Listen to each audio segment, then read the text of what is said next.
What is going on, everybody? Welcome back to XJW Diaries. My name is Justin. So for the past month, just to kind of key you in a little bit on what's coming, for the past month, I've been hard at work collecting video and collaborating with a handful of other ex-Jehovah's Witnesses to create a documentary type video.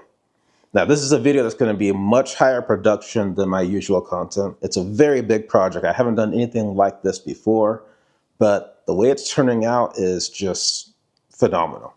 I really can't wait to show it to you guys. The theme of the documentary is life after Jehovah's Witnesses. So that video will be coming out very soon. Definitely get subscribed if you aren't already. That way you know when it drops. Because again, this is the best project that I have ever done. I mean, bar none. And I really can't wait to get it out to you guys. But in the meantime, today I have the honor, the privilege of introducing you guys to one of the people that is in this documentary. And her name is Elle. She's a very cool lady and very much a survivor. You know, she's survived abuse, she's survived addiction, which on its own would be a lot to go through. But then you add on top of that the other layer of escaping and surviving the Jehovah's Witnesses. So very deep interview. She has a lot of projects that are also coming out to help people. I have links down in the description so you can learn more about those. So this is Elle's story. I hope you guys enjoy it. So we'll start with the usual question of how you got involved with the Witnesses in the first place. Were you born and raised as a witness? Did you come into it later in life? How'd you get involved in this? So my parents are from California, and when they had me, or when my mom got pregnant with me, they decided to move to Washington State. So on their way to Washington, because my dad, he loved to fish, so that's why they moved to Washington. So on the way to Washington was Oregon, and they had stopped there and lived there for a little bit, and that's where I was born, in Oregon. And there was a sister that came to the door, and she was real sweet, And my mom was, new in town. And my dad, he always had a problem with like over drinking and drugs and that sort of thing. So that was sort of her, like, I don't know, she really connected to this lady, and especially just having me as an infant. So yeah, the lady started a Bible study with her, and actually, she had started a Bible study with my dad. My dad was the one that was like, "Yeah, come on back." And so then, when this lady had told him that there was no hell, no hellfire, he was like, "Cool," because he was raised by a Baptist dad, so that was like music to his ears, and yeah, he was out. But my mom felt real bad for this lady, and so she was studying with her, and that's how we came in. Yeah, so you're basically raised in. So in that case, how was it just growing up, being a child as a witness? Do you remember anything about your childhood growing up in that environment? There's a lot of things I would like to forget, actually. Yeah, I was raised by a mom that was very religious, and she was very much into it. And then my dad was the complete opposite. He was an alcoholic, a drug addict. He was abusive. He was a cheater. He's passed away now. I hate to talk bad about somebody that can't be here to defend themselves, but I mean, he just didn't have he wasn't a great dad, and I think he had a lot of his own trauma to deal with in his own childhood. And so he kind of just carried that through in raising us. So for us, it was really hard. My mom and my dad, they separated. We counted up the moves one time in high school. And from the time I was born until my freshman year of high school, we moved 25 times.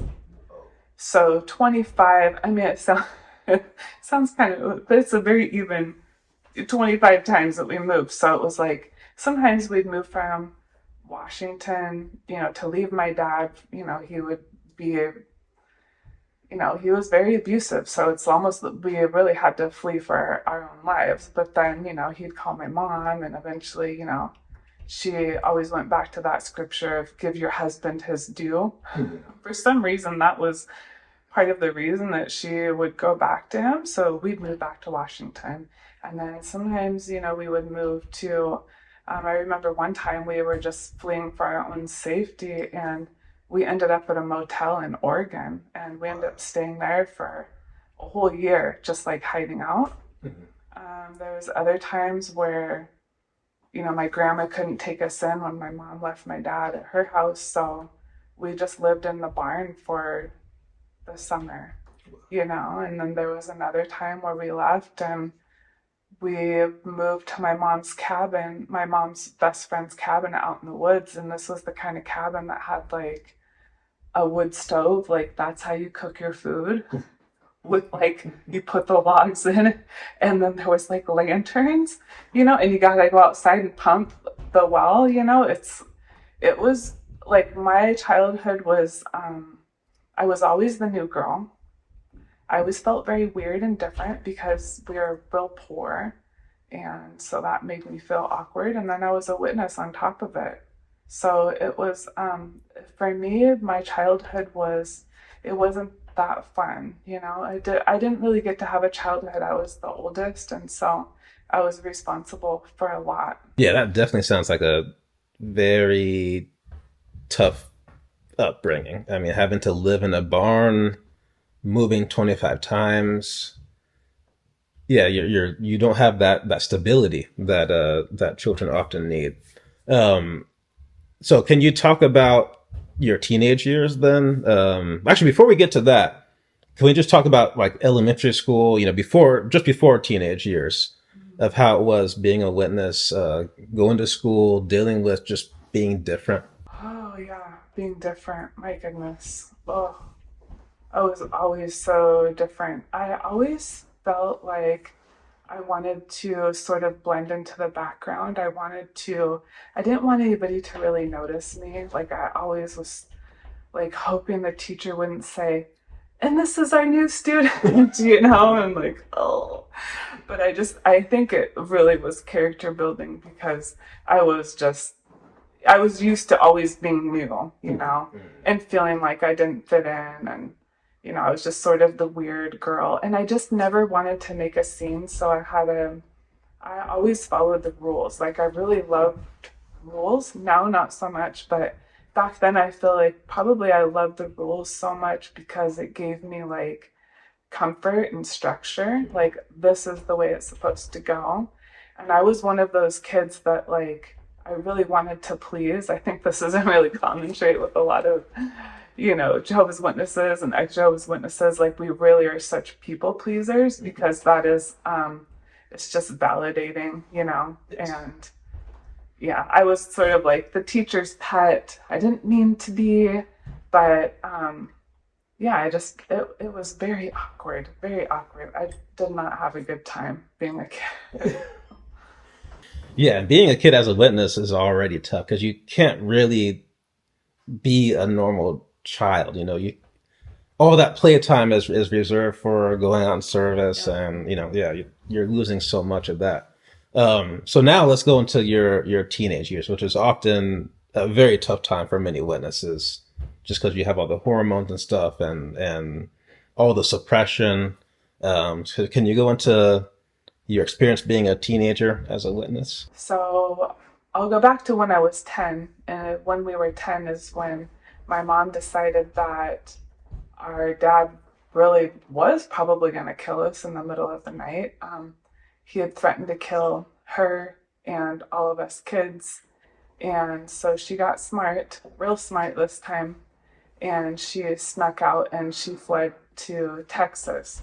And so from that, so she divorced him from Texas, and we lived there for a year with another witness family. We all lived together. I think it was like 8 kids and 3 grown-ups in a 3-bedroom house.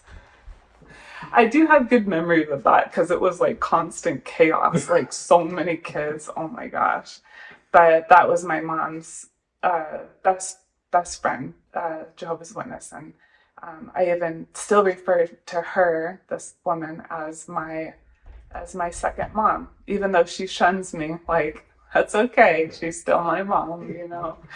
And so, yeah, at 10 years old, they were divorced, and then eventually we had moved back to Washington State. My mom had stayed single from that time, from the time I was 10 until high school, is when that best friend introduced her to a brother that she didn't really know that well, but she knew he was a witness, and she knew he was, I don't know, I think that's all she knew, you know. He's a witness, and he's single.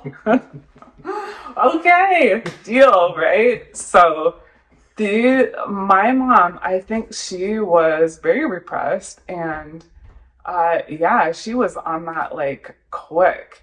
They got married within, I mean, it was, if it wasn't months, it was weeks. Like, it was fast. And this guy was quite a bit younger than her. I can't remember the age difference, but I think it was almost like a 10, wow, around there, you know. And one thing to mention too is by this time, my mom had been diagnosed with a blood disorder that was incurable. Like, she kept on trying to figure out what it was, that why, you know, what was wrong. What was it? Like, was it an actual, they never could name it. It was just like a blood disorder, and they gave her 3 years to live. So when she met this guy, you know, he was probably thinking maybe she's on her way out, or I don't really know. But right after they were married, I remember him telling me, he almost like, I just kind of, you know how things are, it's kind of foggy, but these are the, not that he cornered me, but the words that he said was, I married your mom because I love you. As a 16-year-old and as a young lady, like, remember, I'm the good girl. I like following the rules. Like, my life is finally, like, you know, good. My dad is gone, so that was great. We even had a party. Like, it was like, you know, it was good. But before that, like, you know, when I was abused sexually by 2 teenage boys in the Kingdom Hall, and nothing was ever done about that. And at 16 years old, yeah, he took advantage of me, and he knew too. I mean, I didn't even know at this time, but after this had happened to me, my mom had told me years later that my dad had abused me. And I had no recollection of this. Like, I must have just blacked it out. And she said, you know, that's good, because it's probably your brain's way of protecting you. But yeah, when my stepdad abused me, they disfellowshipped him, and they disfellowshipped me. So that, at 16, my whole life just crumbled. It was really hard, because I felt, you know, they put the guilt on me. And so my mom, you know, was devastated. I mean, geez, she's been single for so long, and she meets this guy, and then he's just a total, like, he just really destroyed things. And so she had her own, you know, that was a lot for her, like, looking back, for her to process. And I felt guilty, you know, because they kind of made me feel that way. They made me feel like I was, you know, and even now, even recently, I've heard that their mind in that Kingdom Hall has not changed about me, that I was somehow some sort of like 16-year-old virgin temptress, you know. And really, I love Jehovah, and I love doing the right thing. I loved going to meetings. I remember my mom saying to me, like, as a punishment, what would my punishment be? Like, grounding. Like, we didn't have much money or anything, so it's like, what is she gonna take away from me? She's like, well, you can't go out in service. If you're going to act like that, well, then I guess you're just not going to go to meeting, or you're not going to stay after for book study for the treat night or whatever. Like that was my punishment. Like like I was a good kid and a responsible kid. And so at that time, I don't know if it was maybe, I think it was looking back more and thinking about it more, it was sort of like, I really wanted to disappear and leave. Because remember, I'm this kind of kid, like, I don't even want to be seen anyways. And when that happened, I really did want to disappear. And I don't know if it was my mom, like, hey, I'm going to keep him and send you away. But she ended up sending me to my grandma's house in California. That my grandma lived very meagerly. It was very primitive living at her house too. So yeah, I lost all of my friends and my family, my brother and sister that were younger than me. And I went to California and I tried to get reinstated. That was my intent. But I started living a double life. I don't think it's surprising at all. I think anybody would have done that. But I met these kids, that remember, I've been already back and forth to the same school, back and forth. And like, oh, now these kids that I knew in kindergarten or whatever have already grown up. And, hey, do you want to come over here? And like, we were partying. We started smoking cigarettes and um, drinking booze and smoking weed and just being stupid, like not showing up to school on time. I was still getting A's, but yeah, that was my 16-year-old high school experience. So then when my mom, I guess her and my grandma, back and forth in communication, and my mom would sometimes write me a letter, um, but then she basically, I think they decided, hey, like this girl's causing us a lot of problems down here. Like, come bring her back to Washington.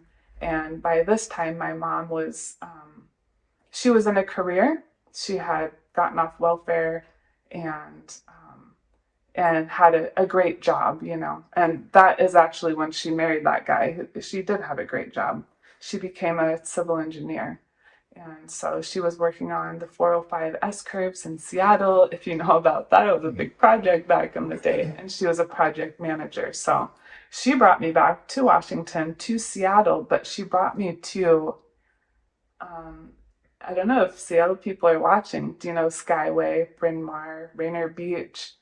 Yeah, she brought me from the country in California to the ghetto in the city with this humongous school. I was going to Renton High School, and it's like, I don't know how many stories. Like, I'm a small kid kind of, or small town kind of girl, and I was getting lost. And then they're saying I need college credits, and like, I was feeling like giving up. And then at that point, my mom said, "Listen, we brought you back here to Washington, but I'm going to be moving out of this house. So either you can stay here, or you can rent this place, but I'm not going to live here anymore." And at that time, I was 17. So I had found a brother and a sister at the Kingdom Hall, and they had a little, like a basement apartment, but right on the Lake Washington. It was really cool. So I moved into there for like, I don't know, I think it was like $250 a month. This is back in the day. I would walk to work. I worked at McDonald's at the Rainier Beach, in the heart of the ghetto. It was quite the culture shock. And I was supporting myself at 17 years old. And then I went to an alternative school because I really wanted to graduate high school. And so when I'd go in one day a week, get my homework, come back. And when I graduated, I showed up and everybody was like, "Who are you?" I'm like, "I'm graduating too." I had on my cap and gown and they're like, "Who is this girl?" I gave a speech, because we're good at that, and brought people to tears. But yeah, it was, man, I sure did learn a lot in my teenage years, but it was, I like to say it's like a forced upon gift. Like the experiences that I've had, I feel very connected to teenagers. Like I feel like I just remember what that was like. I don't know. There's like this special thing I have with teenagers I really love. So, For anybody that's not from the Washington area, Seattle area, Rainier Beach, Skyway area is not a place that you want to be at night. Okay, so yeah, it would definitely be a culture shock to go from the countryside in California to move back up here to Washington to that area. That's an area that I don't even go in after a certain time, so that'd be crazy. And yeah, just overall crazy. Just uh, going through that teenage experience of being shipped down, at only 16 to a whole nother state. And then when you come back at 17, now your mom is telling you, you got to support yourself. I mean, most 17-year-olds are, barely got themselves figured out. They're still going through, the deep stage of self-discovery. So to have to fully support yourself like that is very, very difficult. But unfortunately, it's something that there's far too many witnesses that have to go through that. They go through getting disfellowshipped, or they just decide they want to leave the religion, and their parents are like, okay, well, you're on your own then. Now, so before we go into your adult years, was there any, because you were only 16 when you went through this abuse, was there any talk with the elders about going to the police about it or anything like that? yeah, there was some talk about that, but I know it was coming from my mom, and that those congregation that those elders, they actually, I don't know if they were in support of it. I can't tell you that, but I do know that my mom did take me to the courthouse, and I was traumatized because that whole elders and all that whole judicial committee and all of that stuff, I I really don't remember hardly anything. Like, I don't know if it was like so traumatizing that I don't remember because it was pretty significant. So I'm thinking I should probably remember that. But I do remember my mom taking me to the courthouse, and she wanted me to, I don't know, to fill out, some police report or something. Um, I, I don't know if I felt like I couldn't do it. I don't know why, but that never happened. But my mom was she was kind of a different kind of witness because even though she was a very serious witness, she kind of broke a lot of rules. She was like a very independent, strong woman.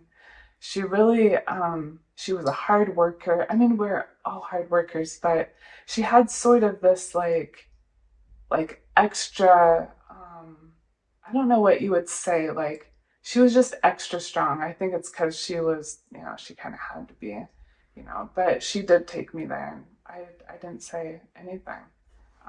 I actually at that time I think I might have had my for I want to say my first one, but I don't know, like a nervous breakdown.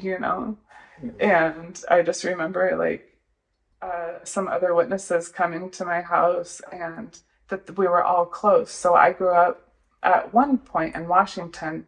We grew up on what would be considered like a compound. So there was this hill that there's 40 acres. There's eight grown ups that this land had been inherited to. So each 5 acres was for each kid, and they were all witnesses. And this was the family that my mom was, adopted into. So I remember, all of that, some of family members coming up and like, what the heck is going on here? And like accusing me. And I even remember the word bitch being used, which I mean, nobody had ever called me that. And I remember I was in my nightgown. It was the kind that was like cute with a little ruffle. You know, I'm like a teenager. I'm like a very innocent teenager. And I had wet hair, and I just remember like running out into the woods and like just running and running and running and running. And yeah, and it was a really hard time. So yeah, the police were never, my mom never pushed it. I don't know if she felt like I couldn't, it was too much for me. Because at 10 years, when I said we had lived in Texas, my mom must have known about that. I mean, she had to have known about that abuse that she says that my dad, my real dad, how he abused me. So she took me to therapy. So that's what I'm saying. Like, she just kind of went against the rules a little bit. But maybe it's Washington, like, we're a little bit liberal here, even as witnesses, probably. But, but yeah, even when I went to the therapist, like, I didn't know what to tell him because my memory was gone. Like, I didn't even know why I was there, but we would color pictures. And my therapist was so sweet. She would always bring me fresh baked cookies from, this little grocery store. And like, I liked that. Like, I liked her, but I didn't really get too far with that therapy. So then I'm going to skip ahead to when I was 17 and my mom said, it's time to go. Like, I'm leaving. I don't know where you're going to go. And I cut my hair real short. Like, my hair was like long down to my elbows, and like I was going through it. So I cut my hair real short, like a pixie cut, like a boy. And after that, I tried to commit suicide. That was my first attempt. I really didn't see, a way out. And I did eventually find my way out, but my mom, like, she didn't even really know what happened. Like, they didn't take me to the hospital. I never said anything. I just woke up the next morning after taking a bottle of pills and I couldn't hear. And I remember, and then that's what had happened. I had cut my hair myself. I cut my hair myself, and my mom was like, what is going on with you? Like, I was losing it. She had to take me in to get my hair, all trimmed up and stuff. But yeah, I was losing it. I'll tell you, from the outside looking in, it would be easy to recognize why you would be losing it, especially at only 17 years old. So it really just shows the lack of mental health awareness in the witnesses, that these people who are supposed to be protecting you and supposed to be close guardians of you did not recognize that you were really going through it like that. So now let's get into your adult years. So what happened from 17 onwards? Oh my gosh, that's when it got real messy. So yeah, like I said, I worked at McDonald's for a couple of years while I was, for that 1 year while I was in high school, and then I just stayed an extra year. I ended up working at Nordstrom at the mall at South Center, and working there, living in, they would call me this rich white girl.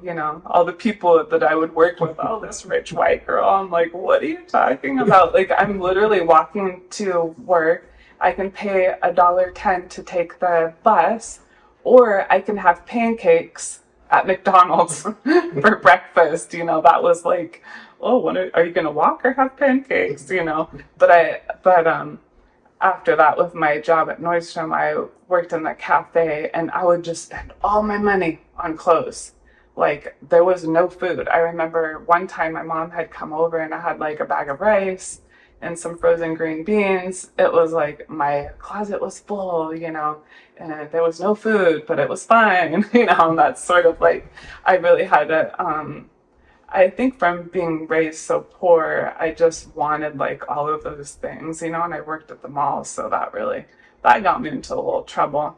But yeah, after that, so when I had to take the bus to the mall to my job, I had a little layover in Renton, and so I would have a little layover for an hour, so I'd go to the Denny's, and at that Denny's that was next to the bus stop, there was all these, these young kids. They're like around my age, and they're all in alternative school too. Some of them dropouts, and I met, I just met them. We started hanging out, and then, one thing leads to the next, and not only are we smoking weed and drinking and being, crazy teenagers, but then we started taking, back in those days, what was called crank. So now they call it meth or crystal. But I started doing, biker drugs.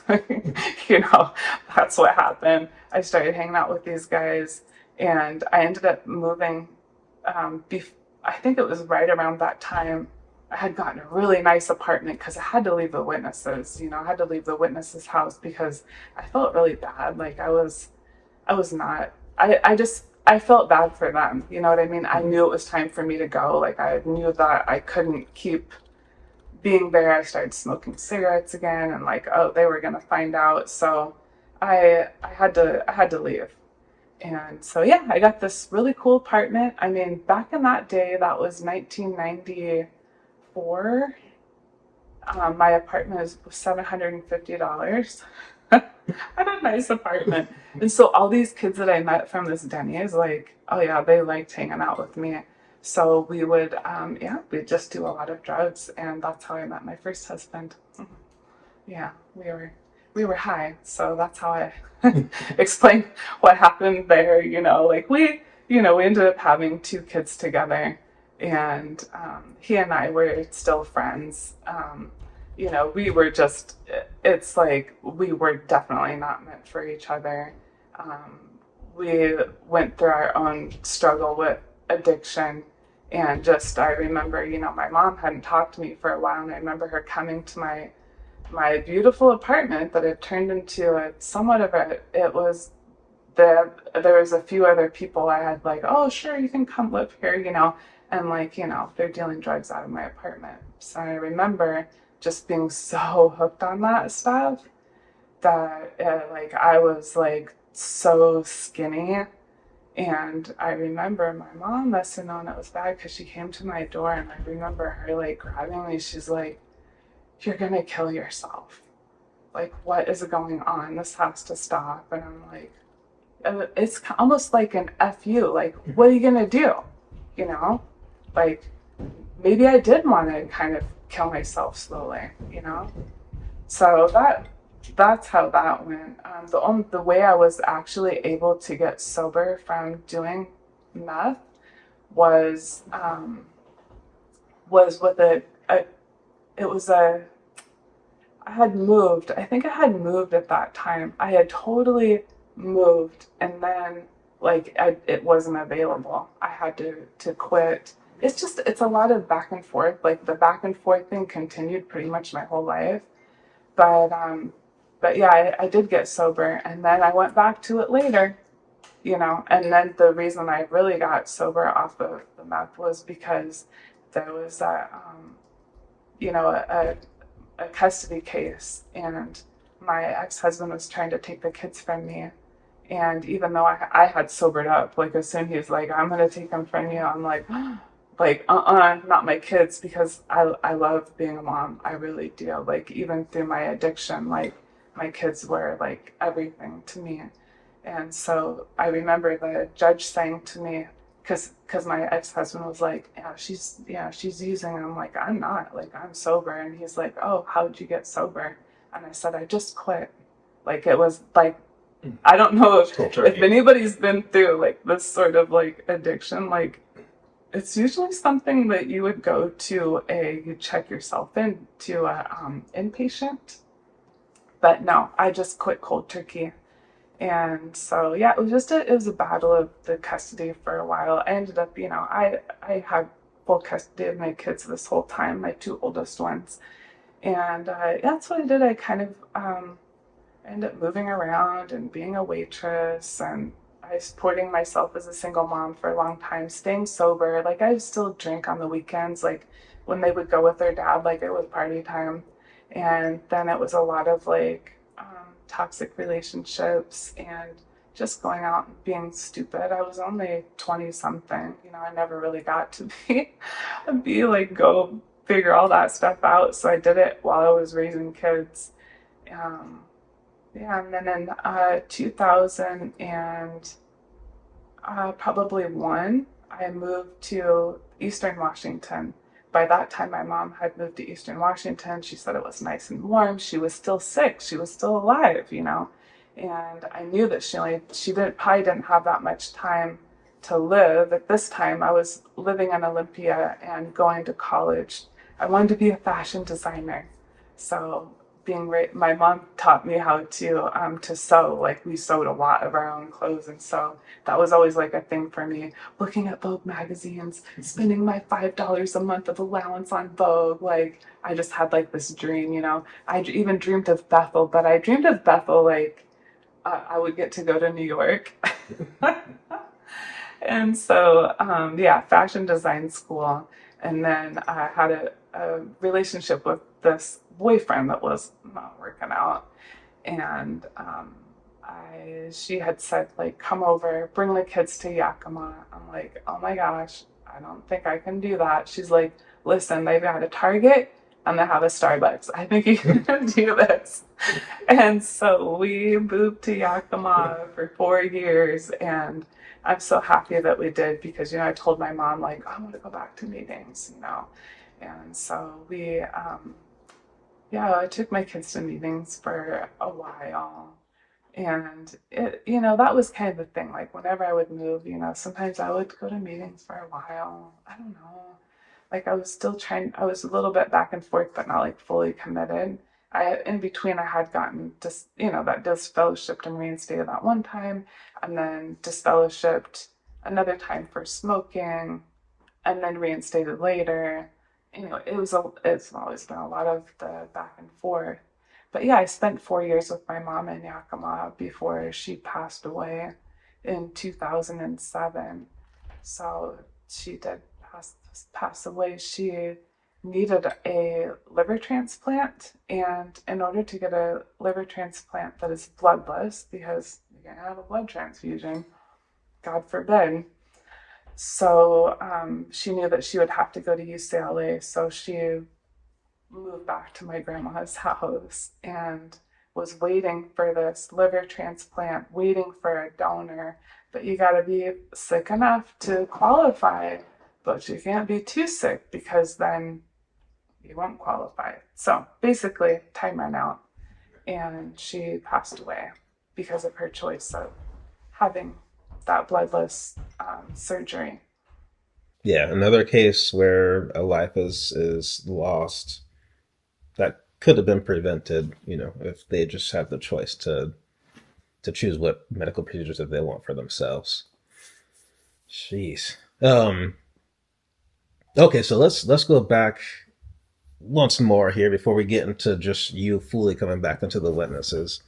So just out of curiosity, do you think being a witness caused you to kind of be naive about when it comes to like drug use and dating and things like that? Do you feel like that kind of contributed to some of those situations? Like you just didn't, you know, because as a witness, you're so separated.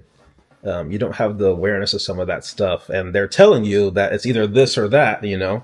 And so they're kind of almost putting it in your mind that, well, I don't want this, so I guess I'll take that. Mm-hmm. How do you feel about that? Oh, yeah. I mean, for sure. I mean, it's like, it never talk about having safe sex. It's just don't have sex. Okay. It's never like, well, hey, if you're going to have a drink, make sure you like, this is how much whiskey is and the same amount of this much beers and this much wine. Like, you know, and don't do maybe, you know, this is what this kind of drug does and this is what the other one does. And definitely don't take the pills. Like, there was none of that. It was just like, don't do it. And I think for me, you know, at that young age, it was like, I don't know. It's like, because I was a really, really good kid. So then, of course, this black and white thinking that Jehovah's Witnesses have, it's like, oh, well, if I'm not good, then I must be bad. So I was just like really bad, you know, not to the point where I never stole from anybody. I was never a prostitute. So that was good. But other than that, like, yeah, heavy drug use, which, you know, I hated my dad for, but then it was like I turned into him. So it was sad, you know. Understandable too with the drug use because a lot of times it's easy to judge from the outside looking in, but if you actually put yourself in their perspective, a lot of these people who are addicted to drugs are using those substances because they're trying to like self-soothe, you know. Mm-hmm. And after everything that you went through, you know, 16 years old, even the abuse that you went to before that, I mean, it does make sense. Yeah. It definitely does make sense. So now let's get into just how you got fully back into the witnesses and what that experience was like and what eventually led you to waking up. Okay. So I'll just go back to that time at 2000 in 2007, right before my mom had passed away. I had met someone. He was just this guy that I met, and he said, "Yeah, I used to be a witness," and I was like, I just like really attacked. He was like way older than me, like he was not my type. I didn't even know what my type was. He wasn't it. I was so dead set on marrying this guy. I'm like, oh, if I just married this guy that used to be a witness, like, oh my gosh, right? And so yeah, I did end up marrying him. And at that same time, my mom is dying. So my brother and sister, they've been drug users this probably since they were teenagers too. And so I remember moving in with him, and I told my sister, like, I need something, like, I'm on my period, I don't feel good, I'm tired, she's like, well, you can do some of this, crystal. I'm like, okay, I'll just do it one time. But I already know because I've already gotten off of this stuff twice. And so because of the pressure of like, I'm losing my mom, my mom is dying and she needs my help. And there was like so much responsibility on me that I just felt like, and I had to do this move, and it was like, I was so overwhelmed. I knew that if like, okay, I'll just do it once and I'll be good. I won't do it again. And then I just kept on calling my sister, kept on. And then she's like, just talk to this guy. He'll get it for you because I don't want to be a part of this. And so, yeah, I started hitting the crystal real hard, real hard. Like I was so, so, so, so depressed. I was so sad. And that was my second suicide attempt, is when that relationship was over. And I had called up my ex-husband to take, my two only kids, my two oldest kids, and said, oh my gosh, my life is like so out of control. And he's like, listen, I'll take the kids. Like, I'm not going to try to take them from you. I just want you to be safe. And when he had taken the kids, I was just like, I don't feel like I'm cut out to be here. Like, I'm not helping anybody. The kids are better without me. And so that was the second suicide attempt. And I remember calling some friends and telling them goodbye, but not saying goodbye, just like, I love you so much. And I had called my sister and she said, something is weird. Like, what is going on with you? And I'm like, I'm fine. And I was like, I had taken a bottle of pills, drank a couple bottles of wine. Like, I was trying to, like, that was it. And so she had drove out to me. Thank God she lived only like 30 minutes away. And I was just like laying on, the couch, like all of this, the whole house was empty. This guy had like taken off, like the house, it was a mess. And so I was just laying there and she put me in her truck and took me to the emergency room. They pumped my stomach, and I remember there was this nurse that was like, I don't know if it's my imagination, but she was like an angel. I don't know if she's wearing like white or something. I remember in my mind, like, that she like brought me flowers, but she probably didn't. She probably just told me that. I remember her telling me, like, your life is so precious, and like just really like being so sweet. Like, I never expected that. And she's like, there's so much more to life. And she just gave me like this little pep talk. And when I left there, I decided that I did want to live. And so then I had tried to figure out how to move back to Seattle. I had been working in the cherries for 4 years as a temporary, with the Washington State Department of Agriculture, working on the cherries. And then they had this job come up in Seattle that was like a grain inspector. And people are like, what the heck is that? What's a grain inspector? Are you going to like look at these little pieces of grain? I'm like, I don't know, but it's a good job and it has benefits, and like, I got to go. So I got myself sober. I lived in it was just such a mess. Like, I lived in my mom's empty house with, waiting for my move. And so I moved to Seattle, and my little tiny Subaru Justy with my roller skates on top in the back, and I was heading back to Seattle to go figure out my life again. And so I did get a job at the down at the port in Seattle loading cargo ships, and my mom passed away just a couple months later. During that time, I met my third husband. See, I lost track there.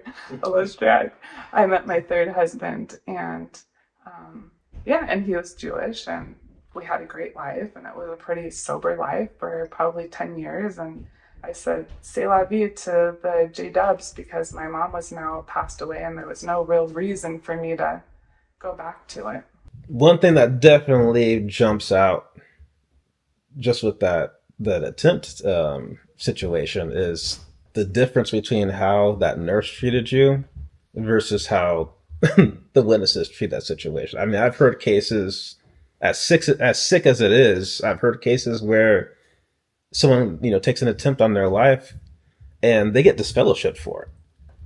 It's like, how sick can you be to disfellowship someone after, when they're that low? Compared to, they say that these worldly people are so bad, and here's this nurse, first time she's met you, and she's trying to give you that will to live.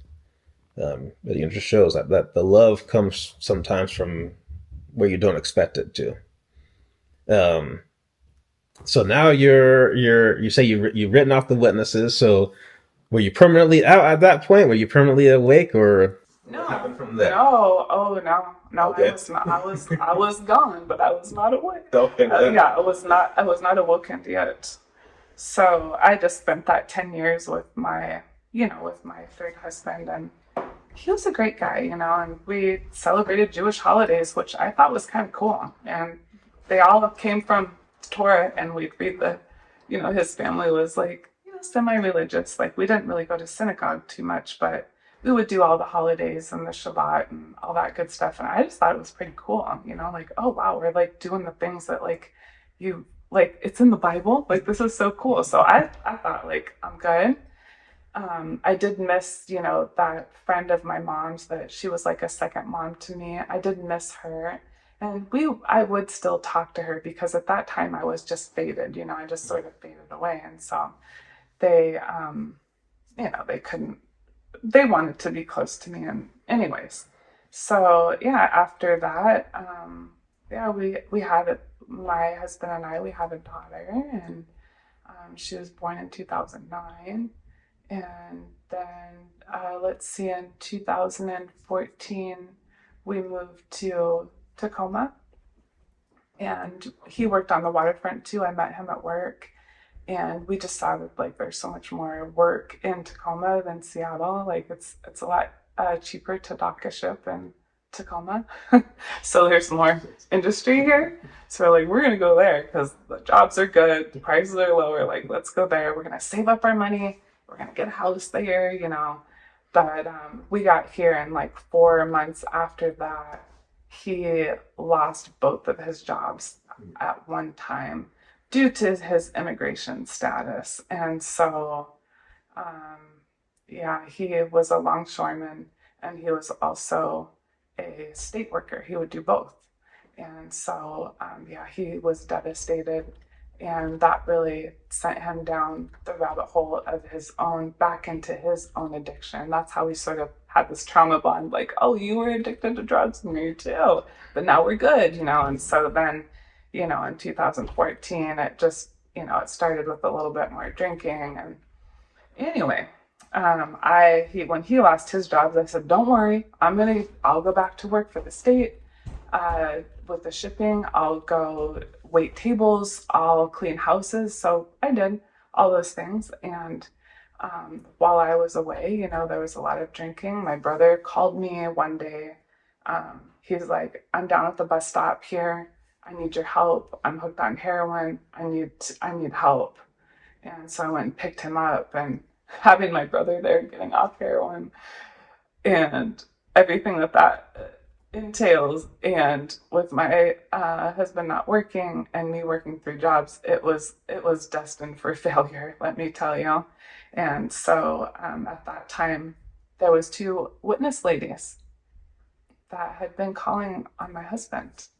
And one day I was like, what are these magazines? She's like, oh, well, there's this nice lady. She stops by and she's real sweet. And I'm like, if you keep taking the magazine, she's gonna keep coming. And he's like, well, it's okay. I'm Jewish. Like, she's nice. And I'm like, oh, okay, whatever. So, anyways, we ended up separating. Like, I was like done with these shenanigans of his, and I gave him lots of chances. I'm like, I gotta go. But on the day that I was gonna move out to my new apartment, this lady stopped by and she's like, maybe we could help you with your marriage. Maybe we could study with you. And I'm like, that's not gonna work. But she was real sweet, and like I see what he was saying. And so she goes, hey, when you move to your new place, would it be okay if we, stop by to see you? And I knew this one lady had like a daycare, the other sister. And so I thought, oh, that'd be kind of a good connection, right? Sure, stop on by. And so I moved to this place. I quickly had a boyfriend and promptly got pregnant. As I was waiting for my tubes to get tied, within that 2-week period, I ended up pregnant with twins. So I'm living in a 1-bedroom apartment.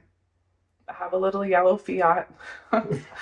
And this job that's like, I'm just, it's an on-call job, even though I'm working for the state. It's like I'm not in like as a permanent employee. I call in every day. Hey, they call me. Hey, do you want to work tonight or do you want to work tomorrow? Okay, and I'd be like, oh my gosh, who am I gonna have watch my kid? So it was it was pretty rough. I mean, looking back on my W-2s, it's like that was a rough year. It's like my lowest income ever. And so then I'm pregnant with twins. And I have no idea how I'm going to get out of this one. Like, this is like beyond me. Like, having an abortion was like completely out of the question. And the whole pregnancy, those full 9 months, I just went back and forth because, this boyfriend had just, I'm not the dad, and he had sort of taken off and denied all responsibility. And so, I was working for the state part of the time, and then in the summertime, I would wait tables down on at a restaurant on the waterfront. And I was real afraid of gaining too much weight because I like my feet barely fit in my shoes. When the twins were born, 7'9" and 6'2", like I carried a lot of baby. I worked up until 2 weeks before they were due, and it was rough the whole time because it was a lot of tears because I just felt so, sad to bring any more kids into this shit show, for lack of better words, that I had created. And it's like, how can I like the picture of like, oh, I have 2 babies on my hips, like, oh my gosh, look at my baby, but then it's not even like that. Like, it's not about me. It's like, these kids are being brought into like, this is a mess. I mean, a bad mess. And so it wasn't until, I had gone back and forth with this adoption agency of just kind of like, is there a possibility? Like, I never personally thought this would ever happen to me. I mean, I thought of adoption like, oh my God, how could a mother do that? I'll tell you how they end up doing that. It's like when you have no choice and you're in a really bad situation, you're going to look for options. I had already had great experience with having 3 kids, and I know exactly what goes into taking care of infants. And with my situation, and it was a mess. So I had kind of gone back and forth, and then it was on that, a profile had popped up, and I'm like, on this, website with different families that are looking to adopt. And all of a sudden this family popped up, and oh my gosh, I'm like, if these guys are like exactly what they say, like, this is who I want to take care of my kids, And so 3 days before they were born, I met them. And there was so many things. There was like, I remember the adoption agency lady. The, she was, she goes, hey, tell her about your vision of adoption. He goes, well, this is what I told her. I imagined that it would be a boy and a girl. It would be twins, and yeah, that's really my vision. And then the wife was like, oh my gosh, and I was telling him like, don't say that. She's like, no, we'd be happy for any child, like boy or girl, like it doesn't matter. But it was kind of this joke, and it was just like, I was just like tears. It's like kind of one of those things where it's meant to be. And then there was some other things that were just like signs for me of like, these are my people. Like I need them to help me take care of, these twins that are my responsibility. Like it's my responsibility to make sure that they get safely through life. And so, yeah, when I had met them that day, I had decided that I want to sign papers because it's like I had this, like I know this is right. Like it was just this overwhelming feeling. And so I wanted to sign papers right away because if I wanted to, there's like a 3-day period. And so I wanted it to be by the time that I gave birth to them, that there was like no going back, because I know myself and how much I love babies and my own kids, that if I held those kids in my arms, there's no way that I could have let them go. And so I arranged it so that both parents met me there at the hospital. And and the mom was next to me, next to the operating table. And when the first baby came out, my little girl, Rosie, she was given to her. And then when my little boy, Atlas, came out, and he was put on me. And we did it together, and they had a hospital room where, the parents stayed on this side and I stayed on this side, and the doctors were amazing. And yeah, we spent 3 days together. And on the day they were born is when, this, their dad, actually, the twins' biological dad, finally gave in to sign papers. He didn't realize they had just been born, but he made it really difficult for me to even have a Washington State adoption. I almost had to choose to go out of state, which in that case, I probably would have just done it myself. I had everything prepared. I sold my Fiat. I got a minivan. I got all the baby stuff. Like, I'm like, I don't know. I think I'm probably going to have to do this. So it was very tragic. So many tears. Leaving the hospital was so hard. And I left there with all the signs of just giving birth, with, my breasts were still full of milk. I had a burst vein. My feet were still swollen. Like I had a big old cut, and I came home and like with empty arms. So it was really hard. And I cried a lot, a lot, a lot, a lot. And I also journaled a lot the whole time I was pregnant, especially after the dad denied it. It's like, yeah, I'm gonna write in my journal exactly what happened. So yeah, when I came home, I decided I wanted to go back to work 2 weeks later. And not only that, I wanted to get my life right and return to Jehovah like my mom had begged me on her deathbed to do.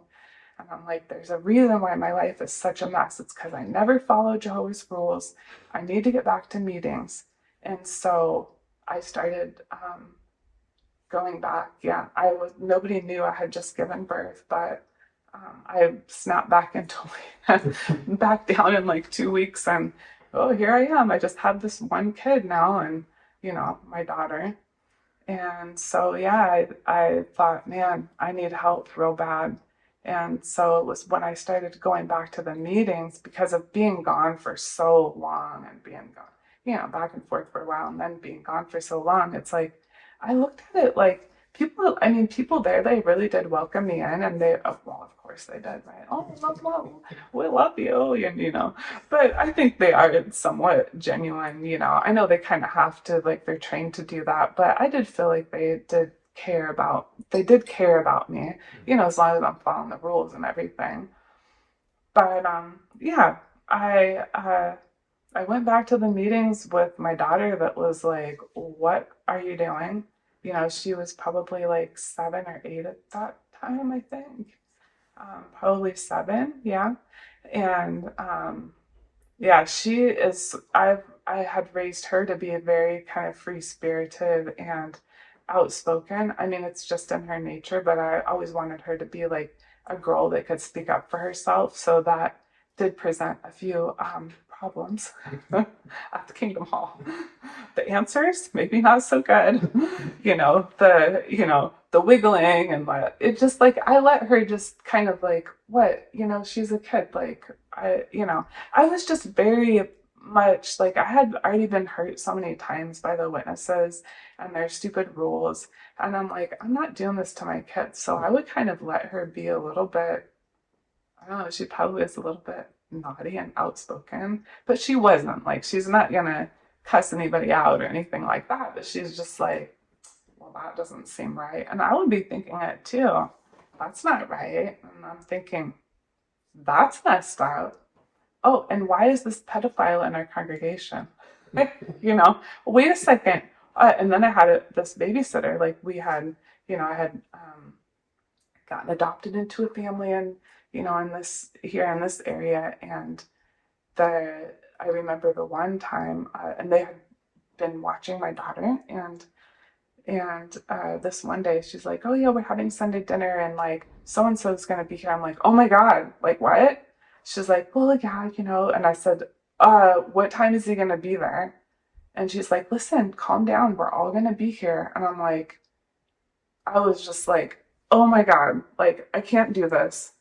Especially after my own traumatic childhood, like there's no way I'm leaving my kid in that, like, ugh. So that bothered me. Like there's a lot of things that bothered me. I still was not okay with the shunning. I was not okay with the way I was treated at 16. I wasn't okay with the pedophiles in the congregation. I wasn't okay with the way they treated gay people. I remember working with, like, I have a few people at work that were gay, and I remember like this one lady confronting me. I'm like, "Well, why don't Jehovah's Witnesses?" And I'm like, "Well, listen."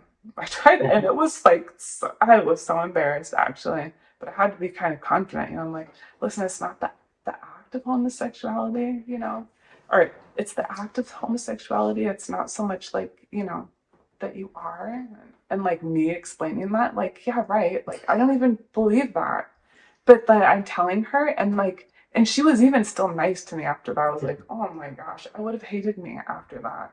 So I didn't like that. I mean, there's a ton of stuff that I didn't like. Yeah, it's crazy that you even had to go through that experience of having your daughter go to this gathering and knowing that this known pedophile is going to be there. I mean, it's just things that you know hopefully will not happen in the real world. People will be smarter to not bring somebody like that around somebody else's kids. That's just crazy. But it shows the naivety that they have. That they blindly trust anybody that is in their religion, that's going through the processes. If you're going to meetings, you're out in service, and you're there, you must be good. That's not always. Yeah, yeah. It's the only criteria. Yeah. Show up. Wow. So what led to your ultimate waking up and leaving the religion? I had asked my ex-husband, "Why don't you believe in Jesus?" I asked a Jewish man this. Not only is it his religion, but it's actually his, culture. Yeah. It's where his parents are, his family lives in Israel. Oh, wow. Like, why don't you believe in Jesus? And he was like, "Listen," because for him and I, like, we got along so good, and the only real arguments we ever had were about religion. And But after we had split up, it's like, I don't want to know what's the deal with this, you know? And he said, listen, I don't want to argue about this. Like, just read Deuteronomy and tell me what you think, you know? But because Jewish people are very much like that. They're never going to force on you. It's just like, if you want to be here, you can, like, you know, whatever. And so I read Deuteronomy and I read it all, the whole thing, I remember, all in one sitting. And I remember thinking, this ain't for me. All these rules and stuff. Like, I know Old Testament, New Testament, whatever. Like, at that point, it wasn't even so much about Jesus anymore. It was like, I don't think I like all these, the way that God is described, I don't like it. And I just was like, this is not for me. And I could see very much why it was definitely for him. Like, this is good for you, but I don't think this is good for me. I don't think this is meant for me. And so then I started, tuning into YouTube. And I remember watching this rabbi that was like, Jews for Jesus, which is like this was like very controversial type thing. And watching him, and that just kind of led me down the rabbit hole of like looking into like, it just got more and more into the witness side of things and like comparing things and this and that. And then it was like, oh my gosh, what I uncovered. Okay. I remember being out in the parking lot before I had gone into work, and I remember watching this video with Andrew Jackson on the stand lying, saying that the governing body is not Jehovah's mouthpiece. I'm like, what? I was shocked. I'm like, no way. No way.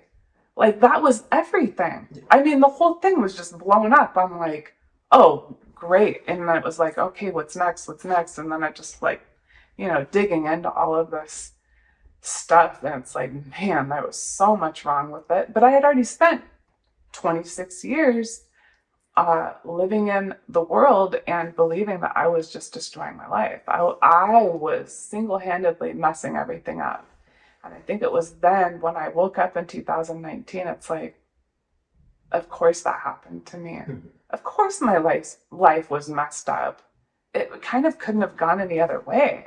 I mean, it's lucky that I even survived it, So, wake up in 2019, I was still trapped in because I had, that family that they watched my daughter, and they were such good people. Like, I really miss them so much. And my daughter misses them too. They were, oh, so sweet. We'd go on vacations together. Like, they were awesome. But yeah, waking up, I had to figure out how to get the heck out of there because I'm tied to this babysitting deal.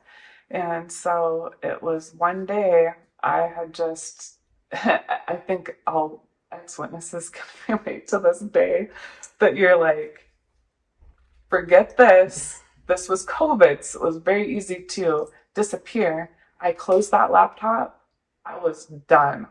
I'm like, she's wiggling around here as we're watching this, the Zoom meeting. I'm like, what am I doing? This is so ridiculous. Like, I'm so done with this.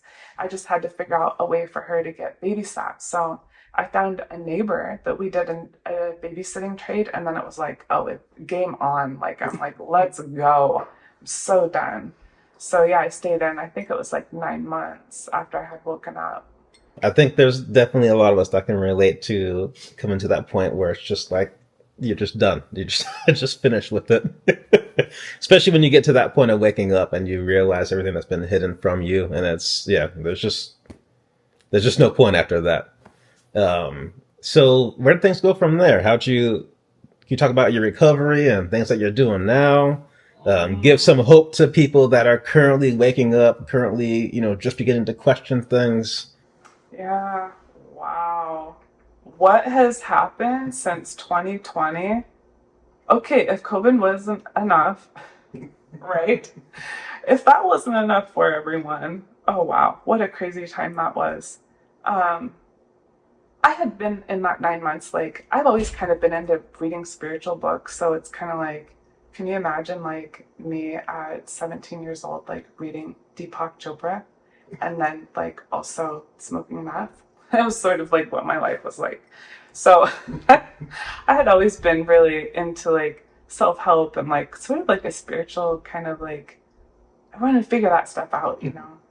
And so during that 9 months of like, and from me waking up to actually leaving, I was like consuming, like just devouring all of these self-help books and podcasts and like, oh my God, like it was just so much.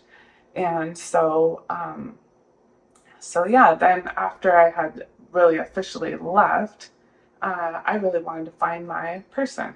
I had not given up, even though I had been divorced now 3 times. I'm like, and at that time I was actually single for 5 years, even though I had gone through this whole pregnancy alone and all that. So I really wanted to find my person, but I'm like, how the heck am I going to find my person? You know, I'm a recovering addict. You know, my parents are gone. I don't.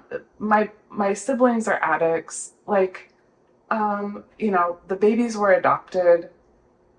It was just, it's like, I don't even, like, okay, try to write a dating profile for that, okay? Oh, and I used to be a witness. It's like, oh my gosh, it was so much to go through.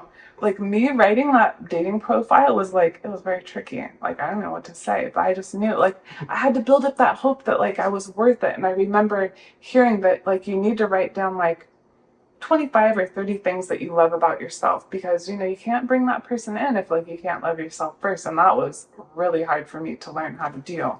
Like, how in the heck do you even do that? So I started writing these things, you know, and I wrote out my things, and I was still kind of shaky about it, but I just started repeating it to myself over and over and over, like really seeing like, oh look, you know, yeah, I am a great mom, and I'm a really wonderful cook, and I have my finances in order. I have a great job. At that point, you know, I had gotten a new job after I was like postpartum with the twins for 4 months. I ended up getting into a really good career. Um, I'm independent. Like, I started really like looking like, wow, I really do have a lot to offer, even though there's this other really bad side, you know. But I wanted to be honest, you know, as witnesses, just like, you better be honest. So I still had that in me, you know. And so I remember writing this dating profile, and I'm like, oh, what the heck am I doing? I've never done this before. And I said, you know, I had to summarize it, you know. I had to edit it down to, it just said, um, the last half of my life will be the best half. And then I just put a string of emojis. There was a cup of coffee, a salad, a sunshine. I'm like, what the hell do you even say? Like some hearts, a smiley face. Like there was too many words to say. And so, yeah, right when I was about to give up on that dating app, and my sister's like, what are you paying for that? I'm like, yeah. She goes, well, don't quit. Like, get your money's worth. I'm like, okay, but this is so hard. Like, I don't. And I ended up just meeting my true love. My true love. I met my true love, and it was just so amazing how that all happened. I mean, that's a whole other story, um, but yeah, we ended up moving in with each other like 9 months later. He has a daughter. Uh, his daughter and my daughter are like 8 days apart.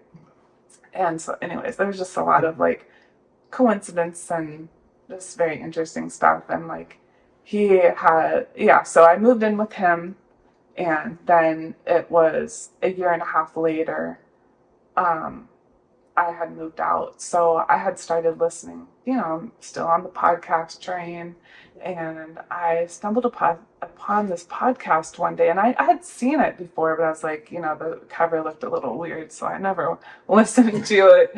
And I started listening, and like my mind was so blown. And I realized that this life coach, it's called the Life Coach School podcast, this life coach lady, I remember hearing about her from like this person that I listened to, and this book here, and like this method. And so it like all clicked. And I'm like, what? Like, I have the answers for me? Like, a week later, I was like, sign me up. I'm going to get coached every week. I am going to become a coach. Like, it just hit me so hard, because all this self-help, you know, books, I love books. Like, books were like, you know, we were poor, so we read a lot of books, and we cooked a lot of food, you know. That was our entertainment, you know, making our food stamp stretch and going to the library. So, I listened to that podcast. My whole life changed. I decided, like, I'm going to do this. It's so scary.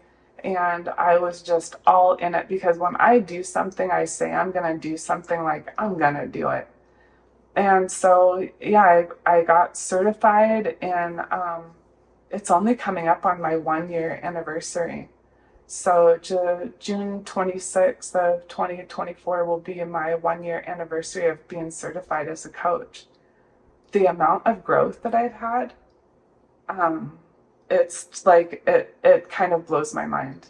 So when I decided to move out from my boyfriend's house, I'm like, listen, I'm doing the school thing. And then I realized, like, I really want to help people, but I'm like, I was so scared to go to therapy again.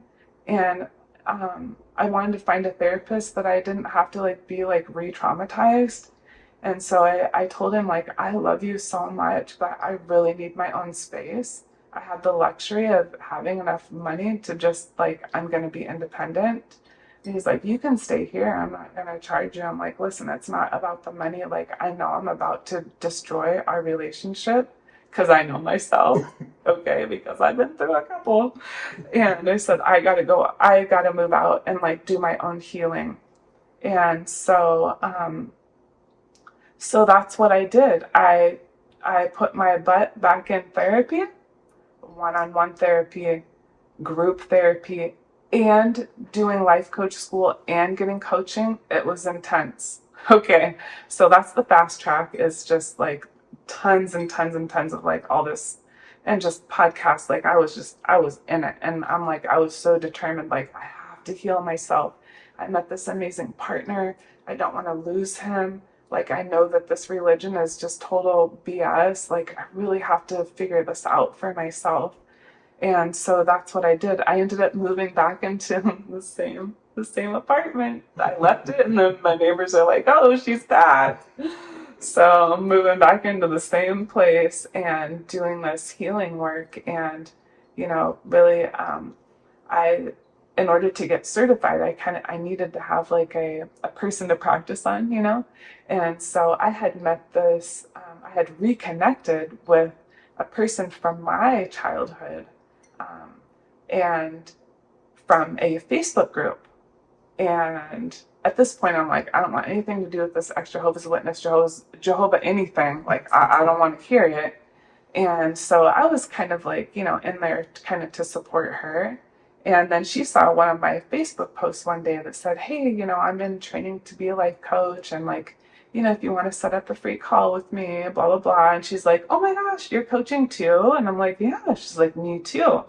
And I'm like, no way. So she is a health and fitness coach. I'm a life coach. So, it's different. But I said, hey, it would be so cool. Like, I could help you get you certification. Like, you can help me too. But, like, let's just practice on each other. So it was really cool because every time she came to me, it was like, it was about some Jehovah's Witness thing, which it was like, and then the more she was talking to me, she's like, listen, you know what? You should do this for, like, because I wanted to be a weight loss coach because I thought that was my area of expertise. And she said, I think you could do so much more. I really think that you could help ex-Jehovah's Witnesses recover. And I'm like, really? I still remember that. I'm like, you really think I could help? She's like, yeah, of course you could. Like, look how much you've helped me. And so that's kind of how that happened. I mean, when I actually hired my own coach, my own personal coach, and it was through that process of coaching that I really worked through my values, where it's like, why do I want to live so long? Why is longevity, like, so important to me? Oh, it's probably because I was taught that I was going to be able to live forever. I was going to be able to finally enjoy my life. And yeah, that didn't happen. I really do want to live. Like, I do want to have the best half of my life. Longevity is so important to me, along with health and fitness.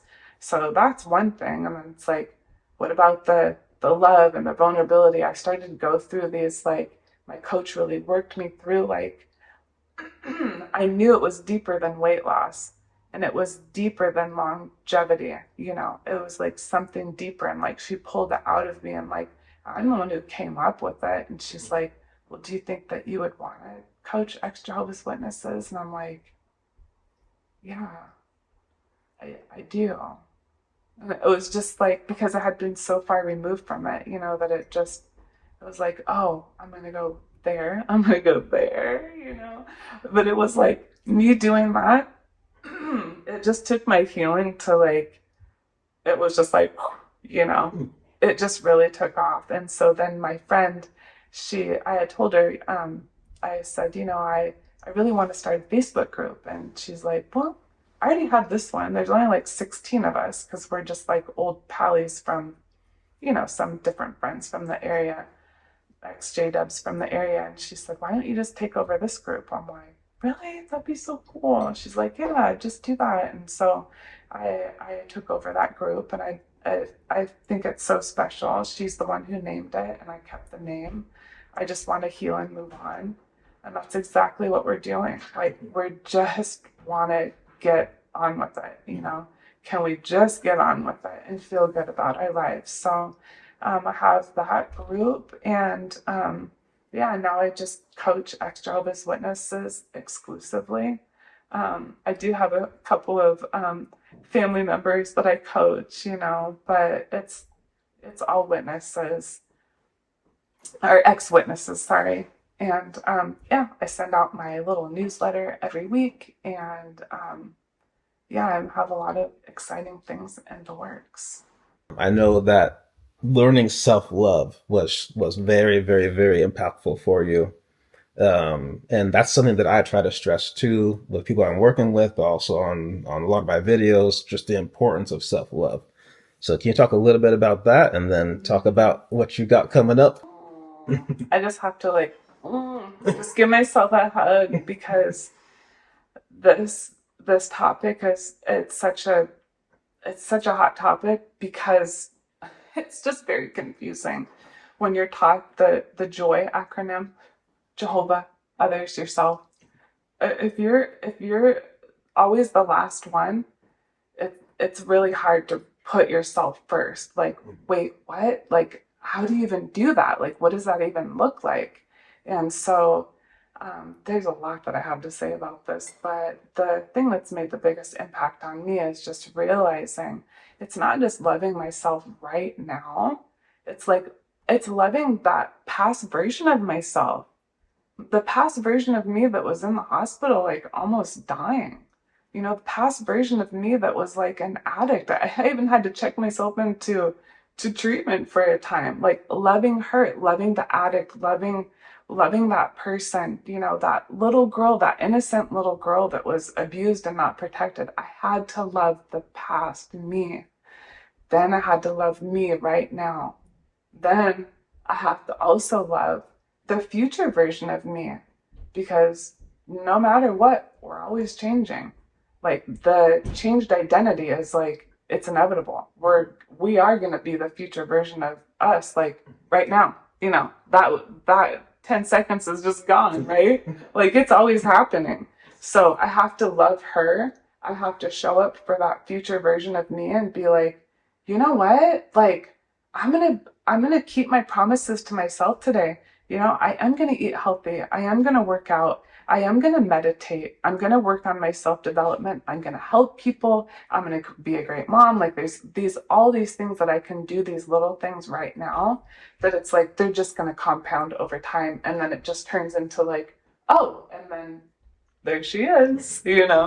So it's that. And then I think the other part of the self-love thing is like, we were just taught that, like, oh my gosh, if you love yourself, it's like so self-centered and so arrogant. It's like, how could you? Oh my gosh, how could you love yourself? And I like to tell my clients, like, okay, we are so good at loving so many people. We love strangers. We love all the people. Like, this is natural for ex-witnesses. Like, we're very lovable people. But I tell them, like, think about all the people that you have that are close to you in your life, and remember, like, you're one of the people. So it doesn't mean like, oh, everything for me. Oh, everything, like, I don't have time for anybody. It's all about me. No, just include yourself, in the people that you love. And that's what it is. There's a difference between like being arrogant, and like hey, look at me, I'm so awesome. Aren't I cool? I don't know if you've noticed. It's like, no, that's not what we're doing. We're not being arrogant. Like, we're just saying, like, a little bit for you too, you know? And here's the thing. Yeah, it's totally, you know, and I guess that kind of goes into confidence. Like, I'm amazing.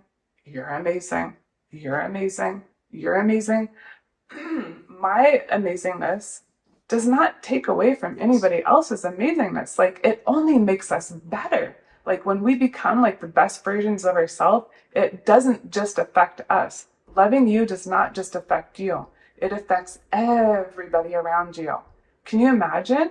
Like, the lives that I've touched just by coaching? I mean, it compounds, you know what I mean? Like, loving yourself is like, it's for the world, it's for everyone, and it's super important, and it's such a cool thing to learn, and it's confusing. It's like, what, how do I even do that? Are you telling me, like how do I put myself first? Like, how do I do that? And I'll tell you, sometimes what I do, that is still, it's not easy for me, and I just do it anyway. But like, maybe I've had a long week at work and I'm like, but I know that I need to go and exercise. I would love to go take a walk, listen to a podcast, just be in nature.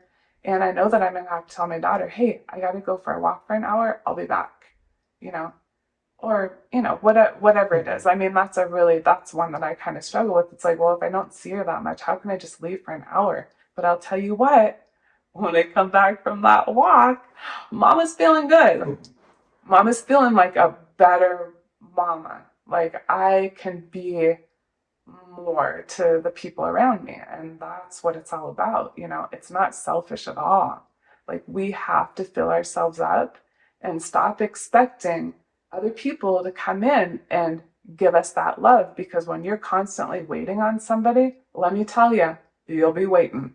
You will be waiting. So don't spend, you know, this life like waiting for somebody to show you that love that, like, you're not even showing yourself. You know, we expect all these people to give us all of these things, like, come fill me up, like, trust me. I know I felt like this, like, oh well, if they would just love me more, then I would be fine. No, like, if I loved me more, I wouldn't have to worry about what they're doing. And then when they come in and they give me some love, I like to say it's like the sprinkles on top. It's like, I have a full cake. It's a complete cake, and like a little frosting on top or little sprinkles is like, it's extra, but I don't need anything. It's just extra. Self love was definitely the most powerful thing that I learned after leaving the witnesses. And not to mention, you realize that to the degree that you love yourself is to the degree that you will allow others to abuse you. And the more self love you have, you know, when those situations do come around, like for example, the way that witnesses treat each other, the manipulation that goes on, you're just not going to put up with it. You're just not going to. I love myself too much to put up with that stuff, Mm-hmm. you know, and that to a witness, that may sound like such a selfish statement, you know, but out here in the real world, it's like, well, no, it's healthy. It's perfectly healthy. It's, in fact, I would say it's perfectly healthy to be a little bit selfish. You know, there is a line for sure, but it's perfectly healthy to be just a little bit selfish. Because as you said, you know, the more talk about having that tank, you know, the more full your tank is, the more you can do. You know, if we're talking about a car, if your gas tank is you know, running on fumes, there's not too much you can do with that. You're not going to be able to really go places. But when it's filled up, now you can really do stuff. You can do stuff for yourself, and you can also do stuff for other people as well. So before we close, what do you got coming up? Mm. Oh my gosh, Justin, this is so exciting. This is a total coincidence. I had a meetup with, I just, he's local. I did not know this. So it just so happens that the timing is like kind of crazy. But on Tuesday, so maybe if you're watching this on Tuesday, what day? The 18th of June, I am launching my very first podcast ever. And I don't know if you can guess the name of it. It's called The Best Half. it's really like I put together about 8 short episodes that take you through a transformation journey, take you through a small transformation that is just sort of a taste of what coaching can look like. And then there's a second surprise too. I guess I could say, but I'm doing I am actually creating at this very moment a membership. So inside the membership, it's for ex-Jehovah's Witness women, and I really want a really safe, comfortable place for women to come that they can know that, like, girl, I've been there. I can help you. Like, I've had so many ex-witness women come to me and not be able to afford like one-on-one coaching. Like maybe it's time or money, it could be either one, but I just noticed like in my client base, I coach about 80% men. And I think it has a lot to do with like time and money. And so I want to reach all ex-Jehovah's Witness women that really want this, like that really want to make a total transformation.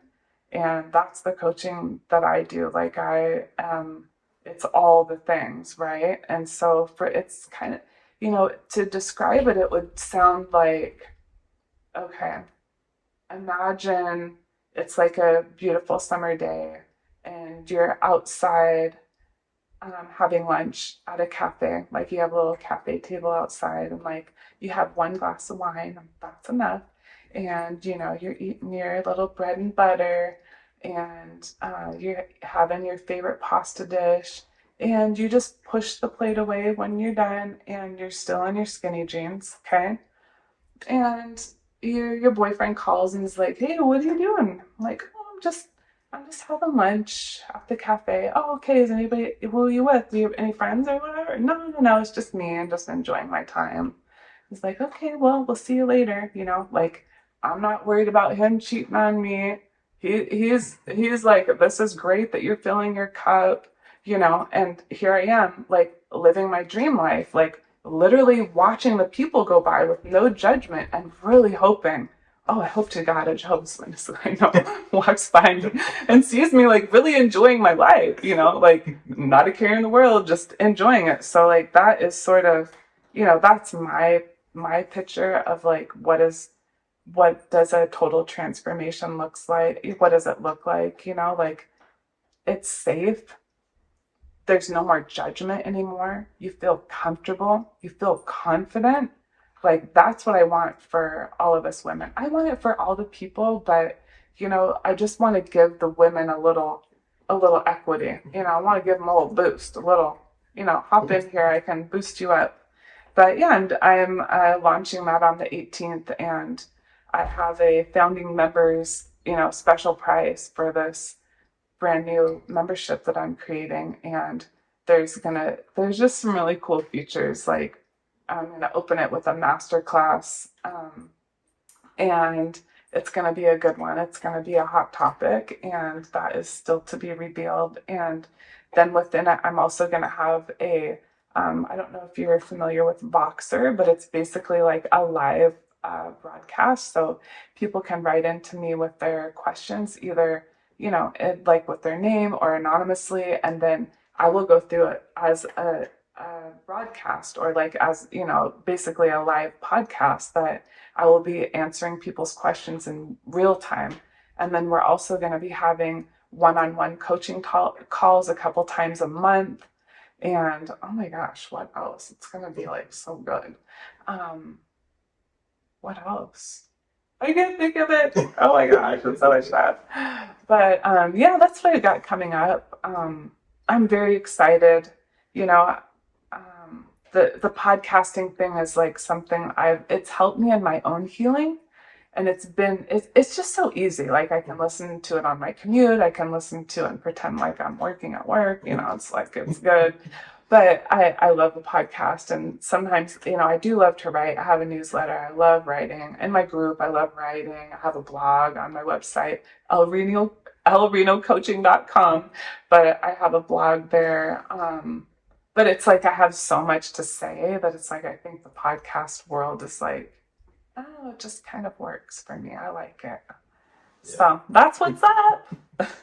That'll be great. That'll be great. And it's awesome that you're helping people get to the ultimate version of themselves. Versus as witnesses, we thought we were helping people. That's what we were told we were doing. But you're really only helping them to get to the version that the witnesses want for them to be, to become this JW bot, which, may not be in their best interest. Oftentimes it's not. So yeah, it's really awesome that you're helping people to get to what they want for themselves, to their core authentic selves. Yeah, we deserve it. You know what I mean? Like we spent way too much time, being abused. It's like being in a toxic relationship, an abusive relationship. We spent way too much time, and so for me, this summer, next month, I'll be 49 years old, and I'm like, I'm not. I learned a lot in that time, but I am not spending the next half of my life feeling lost, alone, miserable, broke, fat, depressed, like, all the things. Like, no. I had to really put my foot down with myself and not like, well, I don't know if it's like, no, we're not doing that no more. Like I had to be my own kind of best mom to myself. We're not doing that. Yes. So yeah, I have that, I have that desire for all women. I look at my mom and like, geez, she died and she never found her true love. She died really believing that was the truth. And she just kind of wasted her life away on that, and she was smart. My mom was tested at a genius level. Like she could have done anything she wanted to, but no, she was like held back by this religion. And I just want us to like release that, that deep subconscious programming that it's like, it pops up even for me. Like it doesn't matter. And don't ever think that you're going to be the most healed person, because that's not even possible. Like it is going to pop up, but the difference is, are you going to notice it? Awareness. And then once you notice it and you are aware, then what are you going to do about it? Do you want to continue to think that way?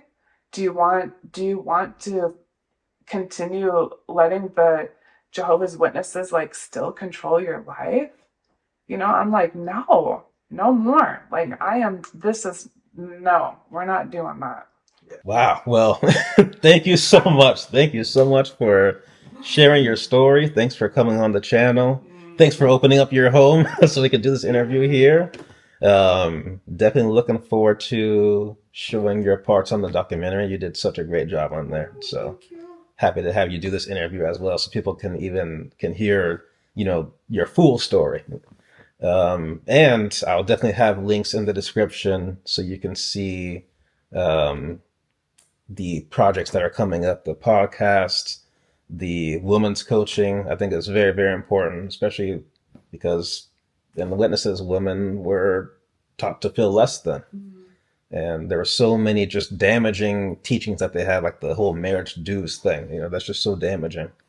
So thank you so much for what you're doing. And we'll definitely be doing more in the future. What a story. So I really hope you guys enjoyed that interview. I want to thank Elle once again for coming onto the channel, being vulnerable, telling your story. I mean, just the fact that you can go through all of that and then still have the desire, the intense desire, really, to help others is phenomenal. So definitely looking forward to your future projects. And I'm sure you're going to do great, great, great work for people out there. So with that, thank you all so much for watching. Thank you for your time. That's your most valuable asset. Stay tuned, because that documentary project is coming very, very soon. That'll be the next thing that comes out. And again, it's unlike anything I've done before. And well, you'll see. I don't want to say too much, but you'll see. But until then, take it easy on yourself, and I will catch you in the next one. Peace.